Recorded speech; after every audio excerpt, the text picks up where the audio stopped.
alam kubur atau alam barzakh. Seorang yang meninggalkan alam fana atau alam dunia akan menjalani hidupnya di alam kubur. Kehidupan di alam kubur atau alam barzakh, terutama di malam pertama, akan sangat mencekam.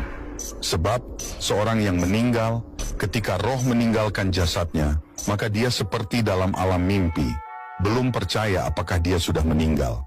Tetapi setelah tersadar dan melihat alam di sekelilingnya yang gelap gulita dan ada kain kapan yang melekat di tubuhnya, barulah si ahli kubur kaget, bahkan menangis sedih. Dia syok saat tahu dirinya benar-benar sudah meninggal dan akan menjalani kehidupan yang panjang di alam kubur. Demikian sebuah gambaran tahapan pertama setelah kematian. Kita akan singgah di alam kubur atau dikenal dengan sebutan alam barzakh atau alam kubur. Hal ini disebut dalam firman Allah Subhanahu wa Ta'ala, yang artinya, agar aku berbuat amal yang saleh terhadap yang telah aku tinggalkan, sekali-kali tidak. Sesungguhnya itu adalah perkataan yang diucapkannya saja, dan di hadapan mereka ada dinding barzakh sampai hari mereka dibangkitkan.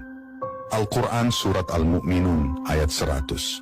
Dijelaskan dalam Islam jika alam kubur hanyalah tempat persinggahan, tetapi akan dijalani dalam waktu yang cukup panjang, bahkan dikabarkan akan lebih panjang dari waktu hidup di dunia.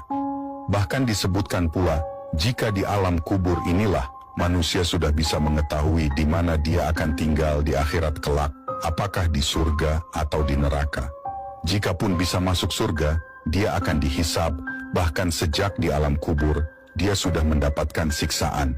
Tak ada yang dapat menolong, tak ada sanak dan keluarga atau tetangga, semuanya akan ditentukan oleh amal ibadahnya selama hidup di dunia fana.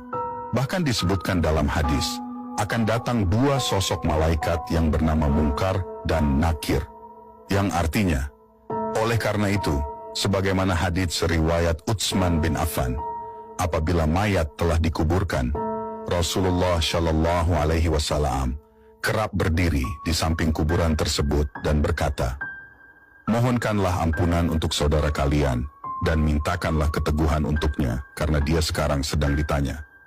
Hadis riwayat Abu Dawud dan Baihaqi. Menurut sejumlah riwayat, kedua malaikat yang datang tersebut mempunyai nama Munkar dan Nakir. Dari Abu Hurairah radhiyallahu anhu berkata, Rasulullah Shallallahu Alaihi Wasallam bersabda, apabila mayat telah dikubur, atau jika salah seorang kalian dikubur, maka ada dua malaikat yang mendatanginya. Yang keduanya hitam kebiruan, diberi nama Munkar, dan yang lainnya bernama